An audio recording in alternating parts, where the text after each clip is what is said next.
That's life-saving for a teacher. We try our best to cater to the needs and devote our resources where the schools really need them. That not only is it this gift to this teacher of they see me, they're here to support me, they care. This is Pod Strangely Warmed, a place where we tell the good Methodist story, where we have conversations that invite followers of Jesus to seek after that loving, just, and free world that God imagines for us all, and have a little fun along the way. Hi, Pod Strangely Warm family. Welcome back to the studio. I'm Daniel Hawkins, your host, and today we are glad to continue a conversation that we bring to you every fall around here, a conversation about the power of church and school partnerships and ways that we can help them thrive. Today, to help me have this conversation, I'm incredibly thankful to have the Richardson ISD Superintendent of Schools, Miss Tabitha Branum. Thank you so much for being here. Thank you for having me. It's an honor to be here. It's a great day to be together, and we're joined by Robert Grinsfelder. You are one of the co-leaders of Children First at First UMC Richardson. Right. Glad to be here. Thank you so much for coming. Today's going to be a great conversation. We're going to have a great time, and I know that you already have so much to share with our Pod Strangely Warm family because Pam Hughes, who's the Director of Communications here, is a member at Richardson and a partner in education in so many ways in Richardson ISD, and she's kind of told the good story in the background before we ever got started. But to help that story come to light and come to our cameras and to our microphones, I'm thankful that you're here to help us do that. Ms. Branum, would you begin by sharing with us a little bit about yourself when you are at work and when you're not at work? Sure. So again, thank you for having me here today. I am a proud educator for 29 years, started as a classroom teacher, taught social studies, moved into central administration where I had an opportunity to lead other educators. Was also a high school principal, one of my favorite jobs ever. God bless you. I know. They're amazing. Like, I loved everything about being a high school principal, Friday night lights, graduation days, just all of those things. It's such a special time for our kids, and I love being a high school principal. But I was so blessed to join the Richardson ISD family almost 11 years ago. Wow. And with that journey, I had the opportunity to serve as a superintendent for 3.5 years now. And really, the ISD has become like my whole heart. It's my whole family. We moved my family here. My daughter graduated from J.J. Pierce High School a year and a half ago. My oldest son is a teacher for us at one of our elementary campuses. Good. I know, it's so cool. My dad is a retired Honeywell technician, and he always wanted to be a teacher, but had a family and could never go back and finish his undergrad degree. And didn't like retirement. So he's now working with the district as a campus technology manager at 2 of our elementary campuses. And really had a relationship with the Grinsfelders even before I really had a close relationship. Like, you knew my dad before that. And now I have a 5th grader in the district who, we know will be graduating from Richardson ISD as well. So I can't, the district is my life, my heart, my soul. I work every day to just make sure that our 36,309 kids as of 10 a.m. this morning, just have an environment where they feel seen, they feel heard, and that they know we're committed to their growth. Personally, I'm a mom of 4, and I have one baby girl that is in heaven. And family means the world to me. And so if I'm not with my school district family, then I'm at home with my family.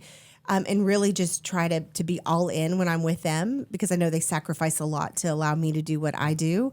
My favorite thing to do is to be on the beach and to hear the solitude, right? There's nothing better than the toes in the sand and the solitude of just hearing the water and the peace that comes with that. So that's one of my favorite things to do, to just kind of refill my cup and be prepared to come back and give my all to the district. Yeah.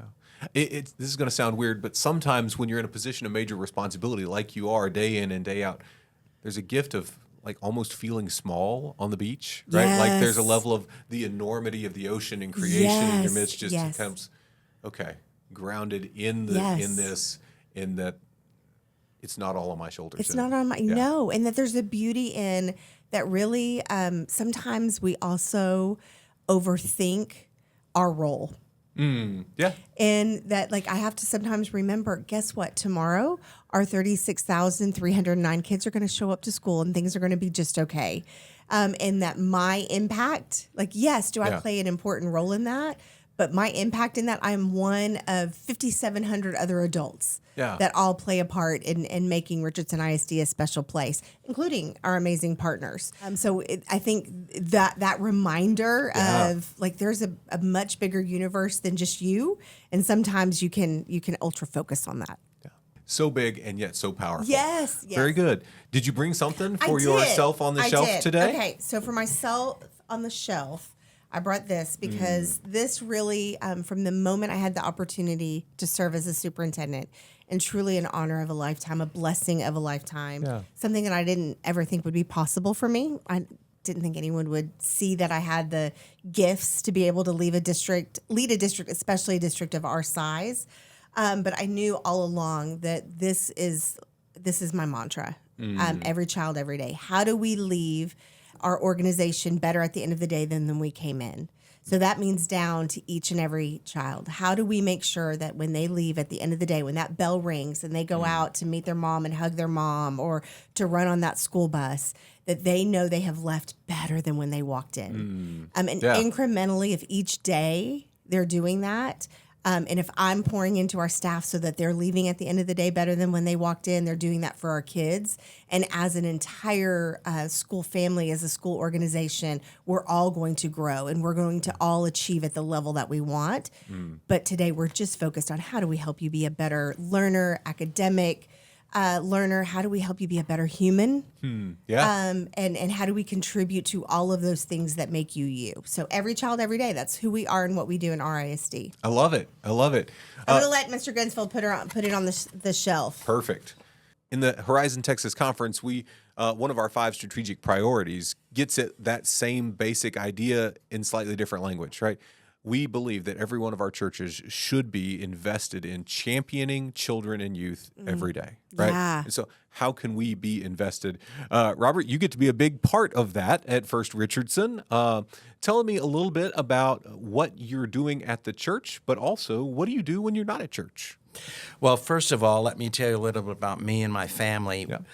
And that Lisa, my wife, is the co-chair of Children First, and she was a teacher for 38 years, all but 1 year in the Richardson School District. So we're very... She's the real What hero. happened to that 1 year? Lisa, what happened? What happened? Well, Lisa's hanging off. I worked for the Muscular Dystrophy Association for 43 years, so I have a very fond memory of the times that I helped children with illness and special needs. And so children have always been a part of what I've been up to and what means a lot to me. But we have 2 daughters, 4 grandchildren. Our daughters went to Berkner High School. I went to Lake Highlands High School, and Lisa went to Richardson. So we have 3 of the 4 schools covered Eagles, in the Wildcats, RISD. and the Rams are all happy. Yes, so public school means a great deal to us. We're big advocates for public school and the role that the community can play in helping those schools achieve their goals. So when I retired about 10 years ago, Lisa had already joined the Children First Committee, which was founded about 11 years ago by the members of our modern service. And they connected with Mark Twain Elementary, which was the first school in our partnership. And then we decided we needed to be involved with another school in the western part of Richardson, so we started working with Greenwood Hills. That school was consolidated last year, and we had the opportunity to move our efforts to Dover Elementary, which is a school of 700-plus students where there's a huge need for us. And so those are the 2 schools we work with right now, and we're supporting them in a number of different ways that I can elaborate on and would be glad to. But I think the message that I want to convey is that anyone in a community can be involved in supporting their neighborhood school or a school that means a lot to them, whether it's an elementary school where there's our special needs for support and help. But public schools are the future of this country, I think, and as strong as they are, that's how strong we as a community, frankly, we as a country are. And we all have a role to play in that if we choose to do that. And Doesn't have to take a lot of time. Yeah. It can take an hour a week for the We Read Together program, Yep. or you can be more involved in that. But there's a role for everyone, and that's the message I think I hope to convey to folks with today's conversation. Very good. And you've brought something connected to that work for you today. What'd you Well, bring? I wanted to bring, this was a book I had available, but I sort of like the title, The Silly Monster. Yes, But good one. right now with Children First, I think one of the things that symbolizes what we do are books. And we've been proud that our church and our very generous congregation has allowed us to provide 10,000 brand new books to our 2 partner schools over the last 5 years. That's 2 or 3 books a year for some, each student. For each student, and for some students, it's really what their library at home consists of, or at least it was maybe the start of their library that they've hopefully been able to build since then.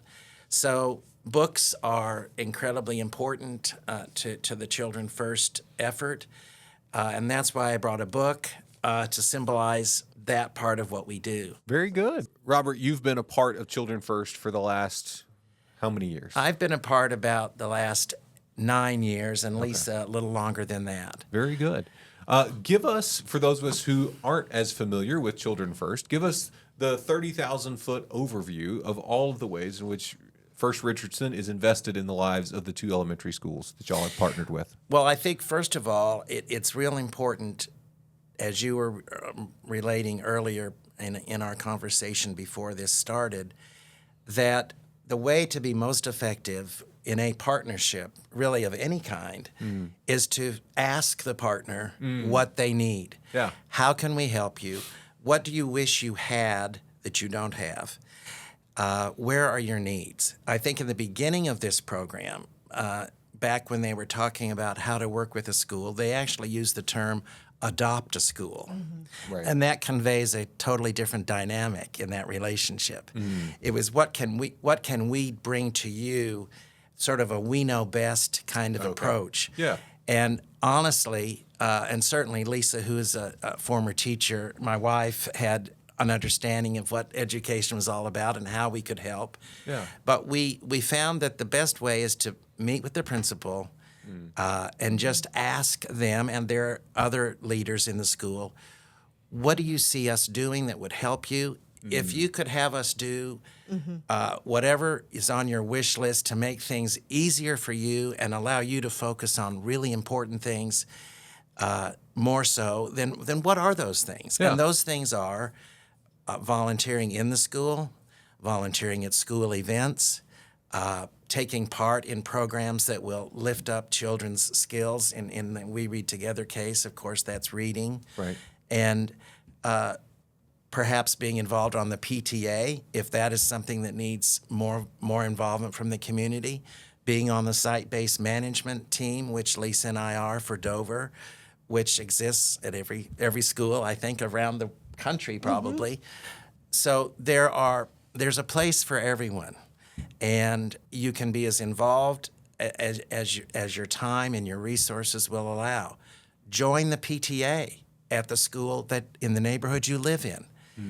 Yes, your children may have graduated years ago, but just by being part of the PTA at that school, you will receive communications about what's happening at that school, how you can help at that school, what major events are coming up at that school.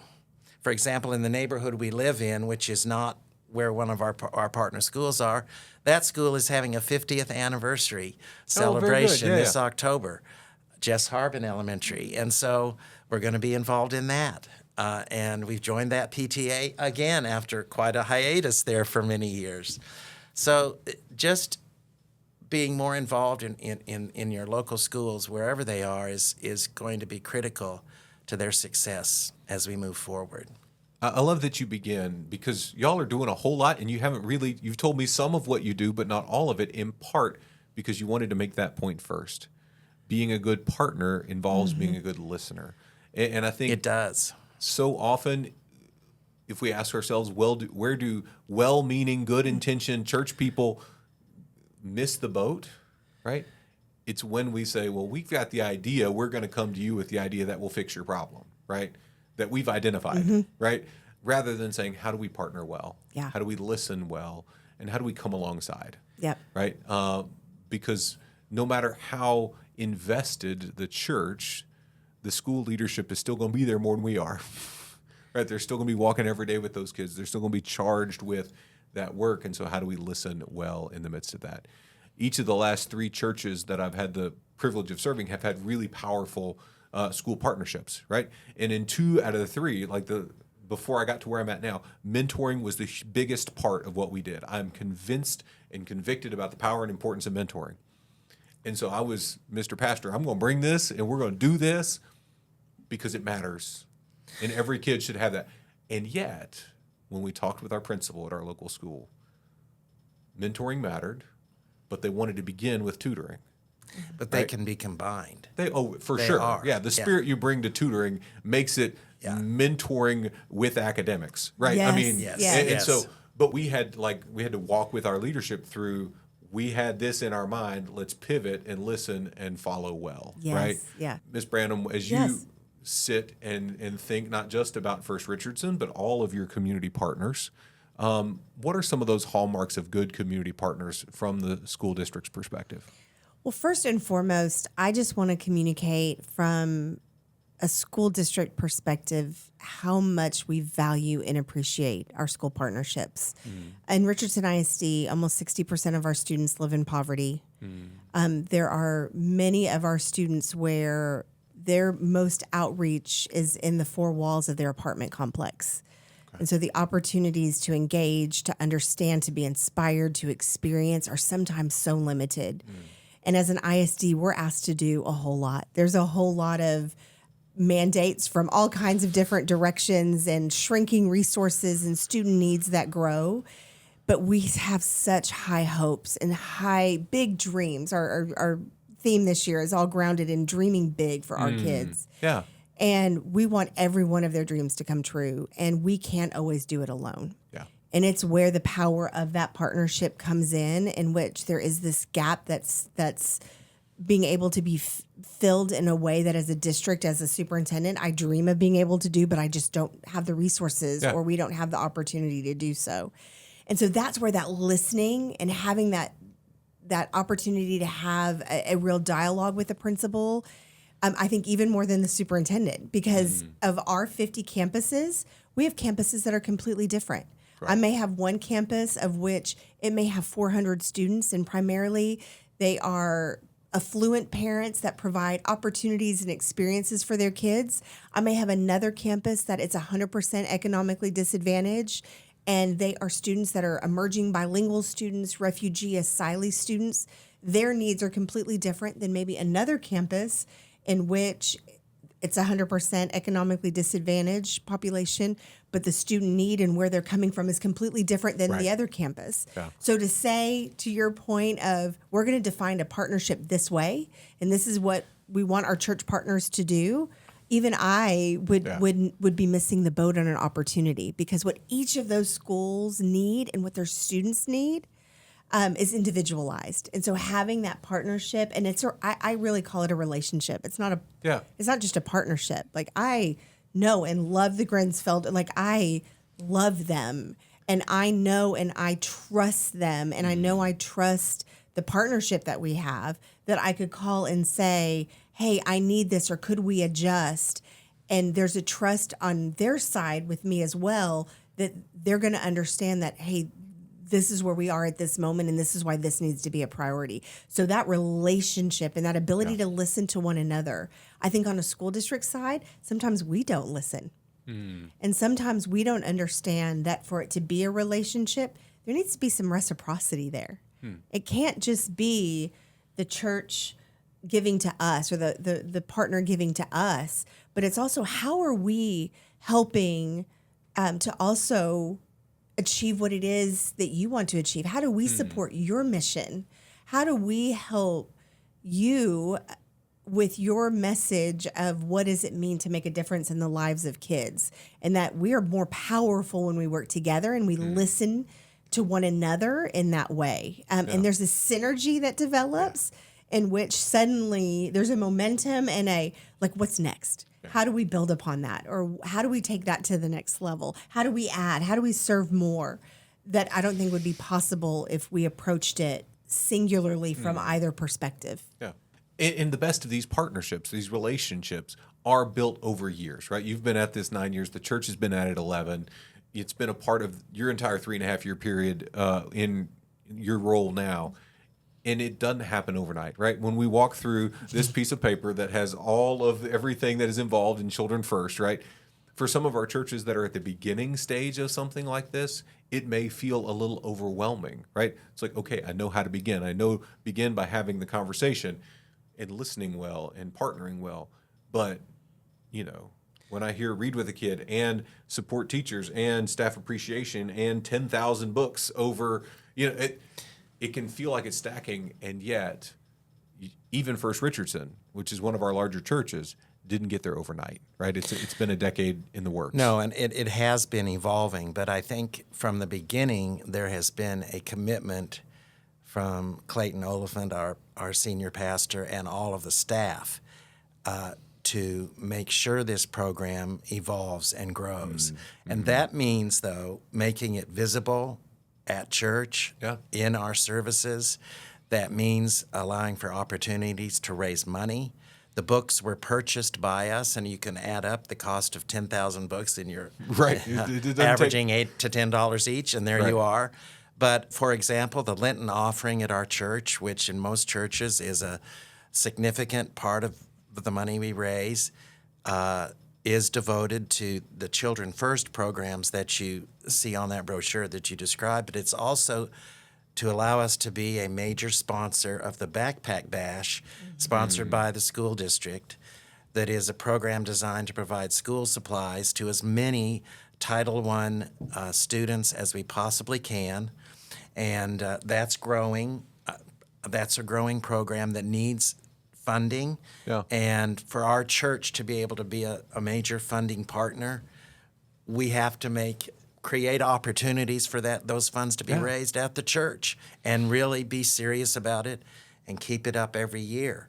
And fortunately, that's where we are, and that is extremely important to us. There's others who contribute to us in the congregation. Sunday school classes contribute. Individuals might contribute.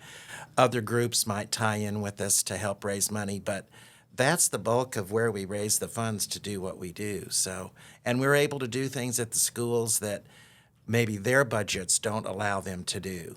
And as Tabitha was talking about, even just the two schools we work with, yes, they're both Title I, but they're different, and the needs that they each have and where they want us to be involved are somewhat different too. So we have to be careful in our committee. Well, Mark Twain wants to do this. Well, maybe Dover should, but maybe Dover doesn't want to. So it's we try our best to cater to the needs and devote our resources where the schools really need them. And if I can add, I think sometimes we look at, or I can imagine a partner might look at a list, or they might think about that process and think that it's daunting, or think that it maybe is a one size fits all. Right. And I would say there's no small step forward that's too small. It might be that if you're in a smaller environment and your committee might be much smaller, it might be looking at a campus and partnering with that principal in a way that maybe they are opening doors. And that there are smiling faces in the morning when those students are first greeted, because that launches their entire day and may determine the entire course of their day. That it might be something as simple as opening car doors once a week or once a month. It might be campus budgets are smaller than they've ever been. Right. And when you have a campus in which a PTA, a parent-teacher association, might be teacher-led, we ask our teachers to do a lot. We ask our principals to do a lot. And PTAs are one of the avenues that we have to support our teachers. Whether it's a luncheon every once in a while or supplies. And so it may be that your first entry point is something as simple as saying once a semester, you know what, we're going to come and we're going to fill the snack closet for the teachers, or we're going to, refill some of their school supplies. It costs a lot to refill the pencil box for kids. So we're going to help make sure that the pencils and the dry erase markers are filled. Or maybe we're going to bring an end of semester lunch so that our teachers one day a semester don't have to think about what they're packing for lunch. That partnership and those steps that you can do to make a difference don't have to be the largeness of everything that now has been designed by this amazing group for 10 years. It can be something small. And when they see that success and they think, okay, that question, like, okay, what can we do next? And how do we make a bigger impact? Well, and even today, as much as we've grown and as many things as we're doing, we have a small group at Dover Elementary every Tuesday morning doing very mundane and basic things like cutting out materials that the teachers need and collating and that's life-saving for a teacher. And helping in the library by restocking books because the librarian doesn't have time to do that and it gets backlogged. Very simple things like that make a huge difference. Or maybe you start out by saying you don't have to have a budget to cut out trials. You don't really have, you maybe need a little budget for birthday cards for the teachers or the staff. Well, and how many good church folks know how to cook, right? And so, like, one of our favorite things is during the first week of in-service every year, we go and make a huge meal. That's right. And feed all the teachers. And testing weeks. Yes, we drop please. in testing weeks, too, and do something very similar. And it's not that hard. No. And if you find the right people in your church, they're going to be like delighted to get to feed a bunch of people. Yes. Right? The more you see connections and faces year over year, moment after moment, it builds that sense of partnership. I would like to make the point that my observation about other sponsors, other faith-based sponsors, might be that they're not as consistent, maybe, and their involvement doesn't allow them to be present in the schools as much as maybe we are. And I think having a presence in the school, when you're there cutting paper and collating and you're doing it in the teacher's lounge and the teachers come in and say hello and thank you and want to chat, or if you're talking, the principal walks by, you chat, you are getting a pulse of that environment and you're getting to know those people. And you're establishing relationship, and you're learning more about what do they really need? Where can we, fill a gap? It's great if a company, pays for a lunch that's delivered to a school, and the staff will love it, and that means a lot. But that's not going to really establish a long-term relationship. There's not a withness there. There isn't, and so my point is that if a church is doing this or wanting to do this to a higher level, there has to be a commitment to have a presence in the building with some of the congregation on a fairly regular basis. And that will help the church really understand what the needs are and what goes on in a school to really understand how critical the needs are too. When I would imagine from an internal perspective, having folks boots on the ground, like deeply invested in the daily or weekly life of the school, helps when you try to then get the entire congregation involved with Lent offering and other kinds of things, because you've got more and more people telling the story. Yeah, right? That's right. Clayton can preach it up. He can tell a story. He can pray and preach and pray like crazy, right? But when, Robert, you're up there telling the story, and when your volunteers who've cut out 1,000 triangles are up there telling a story, it moves it more from the preacher said I should, to we're doing this, and what is my part to participate in the one of the things that I'd like to share that was really successful this past August was the work day that we do at each of our partner schools before school starts. Yeah. We had 75 volunteers at each of our 2 schools for a Saturday morning or into the early afternoon, helping the entire building get ready for the first day of school. So we were in classrooms, doing bulletin boards and doing that, but we also were moving furniture around on the stage or doing things in the gym or planting. I was planting some plants on the porch of Mark Twain Elementary because the principal there wants it to have a certain look and a certain feeling when you march up to the school. And so that event this year was the biggest one we've ever had. And any church on a Saturday before school starts could get a group of volunteers together to help a school get ready for the first day. And that means so much to the teachers. And we have a system as to how all that works well, and I'm happy to share that. That's a little bit too much detail, but the point is, you find these needs, and we just asked one time, well, do you need help before school starts getting the building ready? Well, the look on the faces was, are you kidding me? Yes. So that's how that evolved. Yeah. And now it's something that the congregation really looks forward to. And I think one of the things that we cannot underemphasize is a lot of times we think, and partners are looking also, like, how is this impacting students? Like, how in the end, what it is either that we are gifting, whether it's of our time or our treasure, resources, how is it really in the end impacting students? So that act right there, that blessing of coming on that Saturday and giving that gift of time where teachers aren't focused on, maybe it's unboxing that box or organizing, where the names are going to go on the desks. That allows them to focus on, here's what my first week of lesson plans are going to look like. Yeah. Here are the experiences that I'm going to design. And I get to spend a little bit of extra time making that special, making this introduction, or making this, we're doing a phonics lesson and I'm going to design something that's going to get my kids excited. And I can spend that extra time doing that because I don't have to worry about these details that I now have this wonderful extra set of hands in my classroom doing. Yeah. Like that, not only is it this gift to this teacher of they see me, they're here to support me, they care. Mm-hmm.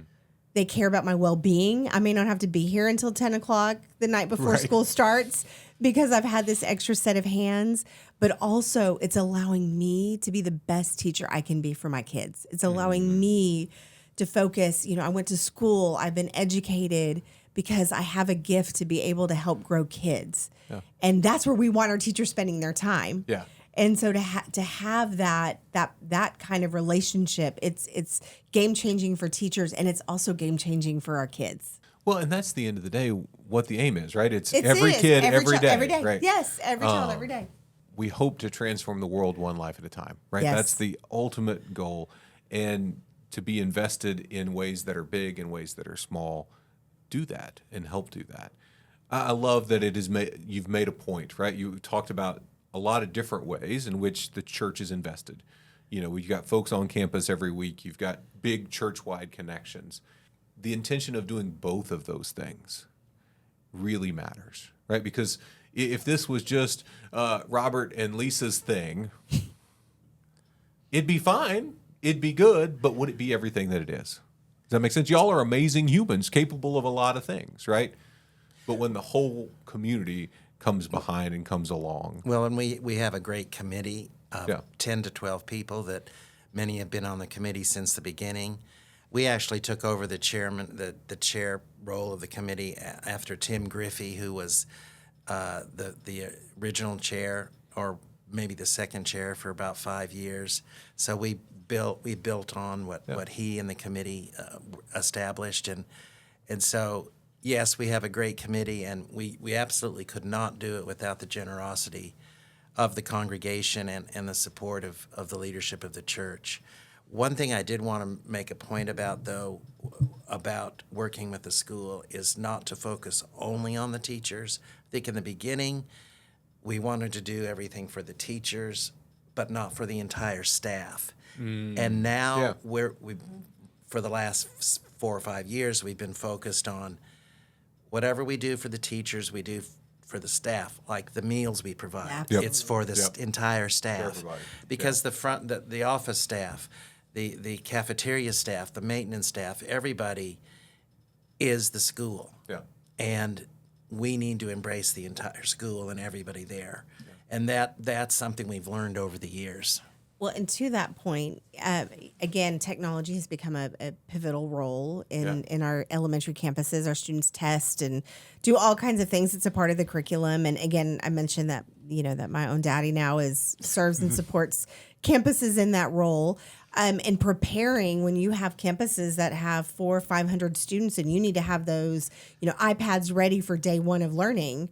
And oftentimes we wouldn't think about how do we support that aspect of the school system. And so again, this amazing team is sitting in that lab with him, gearing up the iPads, providing the updates, making sure the logins work, making sure they can connect to the wireless. So then, my dad could then focus on how do we make sure that the kids and the teachers are ready to access on day one. So yes, that support, it's supporting the principal, supporting the paraprofessionals, supporting the auxiliary staff, because we talk about all the time, it takes 5,700 adult humans to do what we do every single day, from transportation. What other industry do you have that you run a transportation system? Right. You lead a food nutrition system. You also have an education. You have a counseling system. There's so much that goes into what we Security do. system. Security system. That's gotten so involved. So big. Yeah, It's so big. Yeah. And so that holistic approach. Yes. I think, and that also comes from a relationship. Over time, you realized, gosh, these individuals are also part of this game-changing, life-changing system, and we need to pour into them as well. Yep. When it's just an extension, a continuation of seeing the God-belovedness of every human you encounter, right?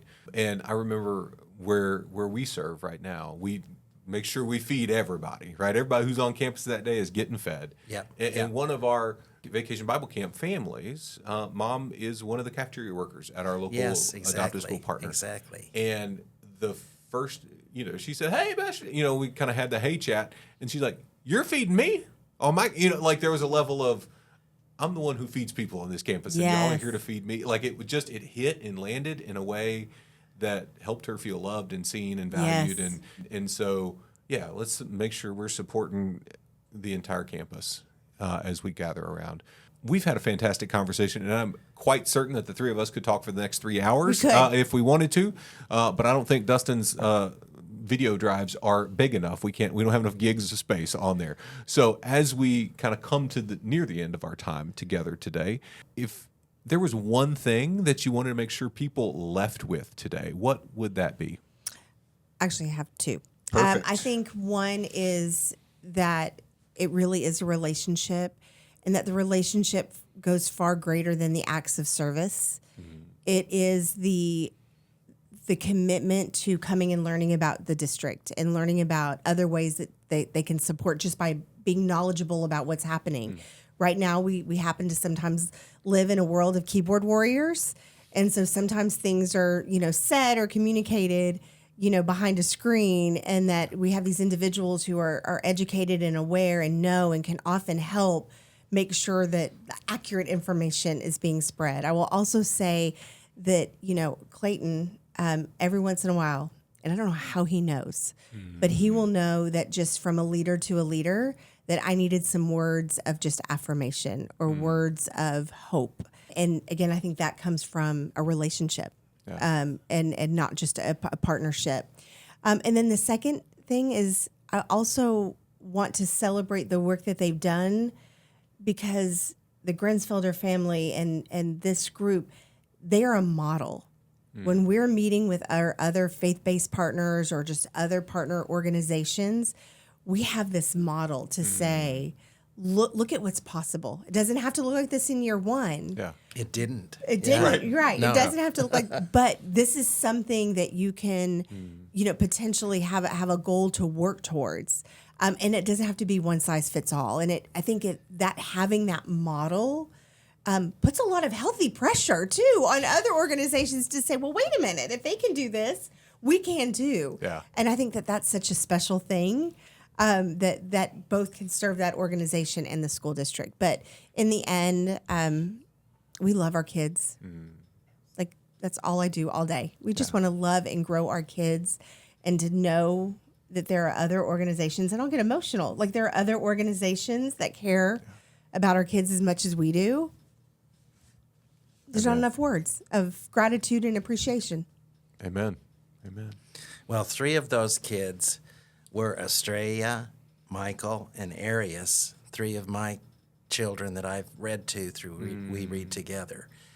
And while I believe I helped them with their reading and helped them maybe gain a little confidence in reading, I think the fact that I, as a adult in the community that they did not know, would take the time to be with them, to care about them, that meant more. As you pointed out earlier, the mentorship of this and the involvement with children that I did not know before, but who I established a relationship with and helped in the small way that I could.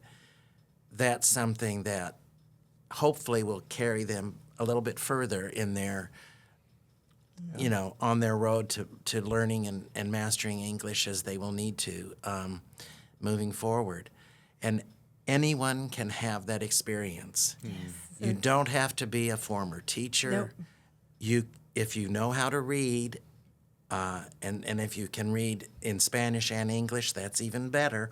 You can do that particular program, and 1 hour a week is all that takes. So, point being, it's not a huge commitment, but it's an incredibly important one. And I just truly believe that you know, children have got to get the attention they need and the involvement from those of us that have the time. That's our future. So, amen. Thank you so much for your time, energy, and investment over the last 9 years and the last 37 or 8 minutes. It has been a gift to be together. We hope and pray that our time together serves as an inspiration for somebody who's watching or listening and considering, how can I champion children and youth in my own neck of the woods? How can I say every child, every day, in a way that makes an impact, shapes a life, and helps, in churchy words, us build the loving, just, and free world that God imagines for all people. So thank you for what you're doing. Keep doing it. And thank you for being with us today on Pod Strangely Warmed. Until next time, I'm Daniel Hawkins.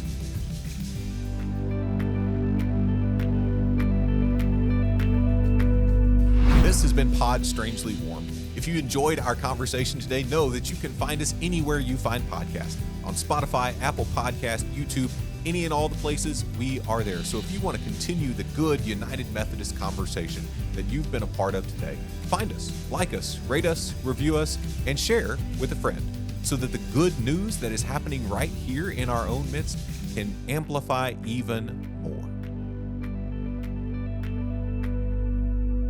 Good job, my friend. no, Good. I didn't want to stop. I know. I was like, we had more. We gotta keep going. One time I said, well, I think teachers need a raise, and he said, why? They only work 8 to 3 and they have summers off. And I said, You've not respectfully, you have such a misunderstanding of their world. Yes, the classes take place from 8 to 3. And the preacher only but works the on classes Sunday. are 50. The classes are 50% of the time or less. Yeah. That is teacher devotes to their job. 100%. Yeah.